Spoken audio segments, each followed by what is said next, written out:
Welcome to our channel. Andhra Pradesh ఉప ముఖ్యమంత్రి పవన్ కళ్యాణ్ గారి చిన్న కుమారుడు సింగపూర్ లో చదువుకుంటున్నాడు. ఆ పిల్లోడి స్కూల్లో అగ్ని ప్రమాదం అయితే చోటు చేసుకున్నట్లు వార్తలు వస్తుంది. స్కూల్లో అగ్ని ప్రమాదంలో చిక్కుకున్న పవన్ కళ్యాణ్ గారి చిన్న కుమారుడు మార్క్ శంకర్ అని ఒక వార్త అయితే వస్తుంది.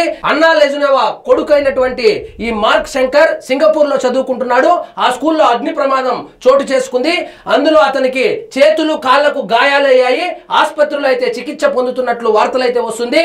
మన్యం పర్యటనలో ఉన్నటువంటి పవన్ కళ్యాణ్ గారికి వార్త తెలిస్తే ఆల్రెడీ ఉన్నటువంటి ఈ కార్యక్రమాలను రద్దు చేసుకొని వెళ్లాలనే అధికారులు మరియు నాయకులు సూచిస్తే లేదు, నేను మాటిచ్చాను కాబట్టి ఆ మాట ప్రకారం ఆ గ్రామాన్ని సందర్శించి వాళ్ళ సమస్యలను తెలుసుకొని తరువాత అధికారికంగా కొన్ని ప్రారంభోత్సవాలు ఉన్నాయి కాబట్టి వాటికి ఏర్పాట్లు కూడా జరిగిపోయింది కాబట్టి ఖచ్చితంగా నేను అది కంప్లీట్ చేసుకుని తరువాత అరకు పర్యటన తరువాత మన్యంలో పర్యటన ముగించుకొని తరువాత సింగపూర్ బయలుదేరుతానని అధికారులకు మరియు నాయకులకు అయితే స్పష్టం చేసినట్లు తెలుస్తుంది. ఇక్కడ చూడండి, స్కూల్లో అగ్ని ప్రమాదం. ఇదే విషయాన్ని జనసేన పార్టీ అధికారికంగా ట్విట్టర్ లో అయితే పోస్ట్ చేసింది. స్కూల్లో అగ్ని ప్రమాదంలో చిక్కుకున్న పవన్ కళ్యాణ్ గారి చిన్న కుమారుడు మార్క్ శంకర్ చేతులు కాళ్లకు గాయాలు, ఆసుపత్రిలో చికిత్స, మన్యంలో పర్యటన ముగించుకొని తరువాత శ్రీ పవన్ కళ్యాణ్ గారు సింగపూర్ పయనం.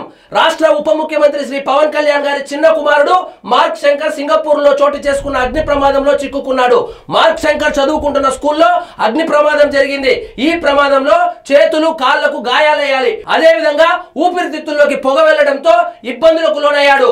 మార్క్ శంకర్ ను ఆసుపత్రికి తరలించి వైద్యం అందిస్తున్నారు. ప్రస్తుతం అల్లూరి సీతారామరాజు జిల్లా పర్యటనలో ఉన్న శ్రీ పవన్ కళ్యాణ్ గారికి ఈ విషయం తెలిసింది. పర్యటన నిలుపుదల చేసి సింగపూర్ వెళ్లాలని అధికారులు నాయకులు సూచించారు. అరకు సమీపంలోని కురిడి గ్రామం సందర్శిస్తానని, ఆ గ్రామ గిరిజనులకు నిన్న మాట ఇచ్చానని, కాబట్టి ఆ గ్రామం వెళ్లి వారితో మాట్లాడి అక్కడ సమస్యలు తెలుసుకుంటానని శ్రీ పవన్ కళ్యాణ్ గారు స్పష్టం చేశారు. అదేవిధంగా అభివృద్ధి కార్యక్రమాలు ప్రారంభానికి ఏర్పాట్లు చేసినందున వాటిని పూర్తి చేసి వెళ్తానని తెలిపారు. మన్యంలో పర్యటన ముగించుకొని శ్రీ పవన్ కళ్యాణ్ గారు విశాఖ చేరుకుంటారు. అక్కడి నుంచి సింగపూర్ వెళ్లేందుకు ఏర్పాట్లు చేస్తున్నారు. సో అధికార కార్యక్రమాలన్నీ నేను కంప్లీట్ చేసుకుంటాను. అదే విధంగా ఆ గ్రామానికి ఏదైతే మాట ఇచ్చానో వాళ్ళని ఈ రోజు నేను కలుస్తాను, సమస్యలు తెలుసుకుంటానని మాట ఇచ్చాను.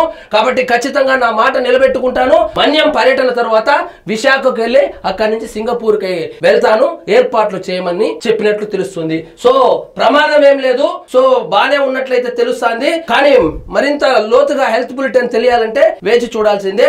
సో ఇదండి ఈ రోజు మన టాపిక్. మీకు ఈ వీడియో నచ్చినట్లయితే లైక్ చేయండి, షేర్ చేయండి, ఛానల్ మాత్రం సబ్స్క్రైబ్ చేసుకోవడం మర్చిపోవద్దు.